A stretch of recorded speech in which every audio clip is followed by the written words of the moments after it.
Alright, YouTube, Trump has unveiled his 5-point ethics reform plan. I have to say, it's pretty good. If this is stuck to, it would actually solve quite a few problems with our election system. Which is more, I think, than you're going to get from the other ticket, let's face it, because the other ticket is run specifically by people who would, not be able to do the things that they do if such an ethical plan were actually put into place. I don't think it's like Clinton with Citizens United. Why would she cut off the head of her own corporate donors? It wouldn't make any sense. The other ticket, of course, is not taking largely cash from those sources, but is primarily still being donated to by Trump donating to his own campaign as well as grassroots support. It's a totally different ballpark. I don't think that this should be ignored, by the way. I do think, honestly, it is to Trump's credit that that's the way he's doing business. I understand that the sort of GOP higher-ups want to say, well, it's because nobody wants to donate to him. Well, he seems to be getting quite a few grassroots donations. His campaign is not broke.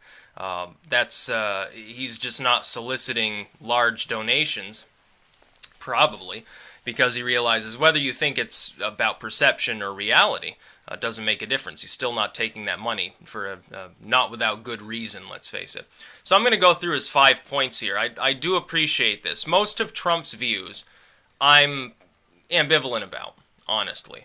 I attack Hillary 90% of the time.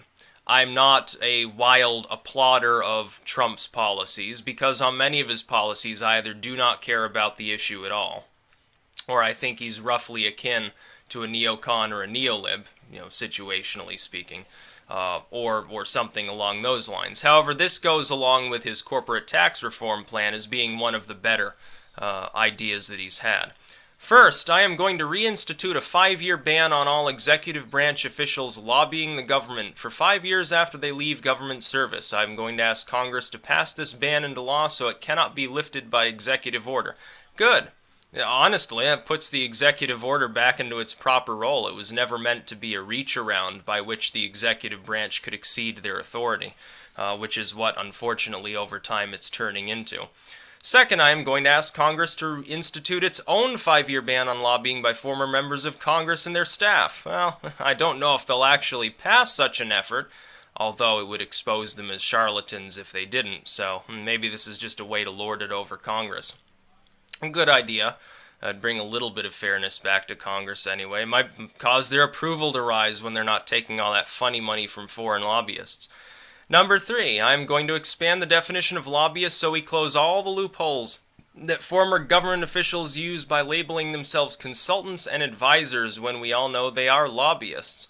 Also, pretty good point, because that is what they are, let's face it. By the way, consultants were the middlemen helping the DNC and Clinton campaign coordinate with their super PACs, according to Fovel in O'Keefe's last video leak. And we're expecting, by the way, another leak today that'll be even more damaging, so I can't wait. I want to be the first one to report on it, honestly. And let's face it, the reaction time of the internet's a lot quicker than the reaction time of the lame-brained media, legacy media. Fourth, I am going to issue a lifetime ban against senior executive branch officials lobbying on behalf of a foreign government. Good. It's about damn time that get done. This is probably the best point of them all. Then you wouldn't get, for instance, Bubba Bill, lobbying for the Bosnians or something like that. Fifth, I am going to ask Congress to pass a campaign finance reform that prevents registered foreign lobbyists from raising money in American elections. I'm surprised. It's news to me that wasn't already banned, honestly. I didn't know that was legal to begin with. Not only will we end our government corruption, but we will end the economic stagnation. I don't know what this has to do specifically with the economy, but let's cast that aside for the moment. It is a good 5-point plan. I would argue that you need more reform than that for our elections, though. Citizens United is terrible. Does need to be done away with. It's not clear that Congress would ever have the wherewithal to do so. At the very least, though, how we should be funding our elections is that there should be a one-person, one-donation capped at some reasonable level and adjusted every couple of years for inflation donation system, no further money in politics.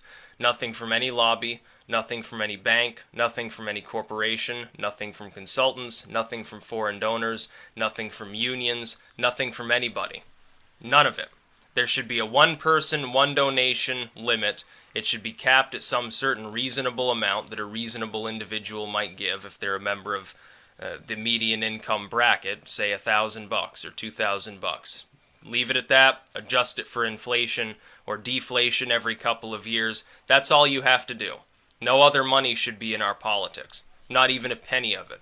Maybe you could have a very small public fund that's dispersed to the top 3 or 4 parties, and that would get them started, and then they can solicit those individual donations, because then they wouldn't be holding $10,000 plate fundraisers and promising things to banking heads.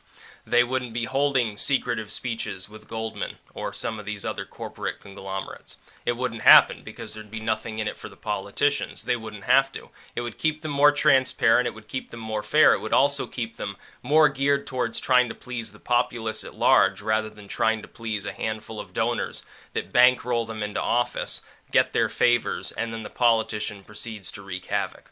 This is a fundamentally good plan. I don't think it's draconian. I don't think it's draconian enough, honestly. I prefer a plan that gets all corporate and bank money out of our elections, directly and indirectly. Again, though, I will say it is news to me that, fifth, I'm going to ask Congress to pass a campaign finance reform that prevents registered foreign lobbyists from raising money in American elections. Why are there foreigners raising money in our elections to begin with? That shouldn't be happening. That definitely shouldn't be happening. I wouldn't call this a reform. I would call it a necessity if you want any semblance of fairness in the U.S. elections. If this is going on, I guess it is. It's no wonder that Clinton is, constantly blaming Russia for her problems while pretending that there's no problem with the Saudis or Qataris or people that give her huge amounts of money. So yeah, it's I would support such a plan. I'd simply say that it's just a start. It doesn't go far enough. It helps. It's helpful. It's the right idea. But you need to go even further, perhaps, in that direction to really make it stick, to really make the point. That's about all. Peace out.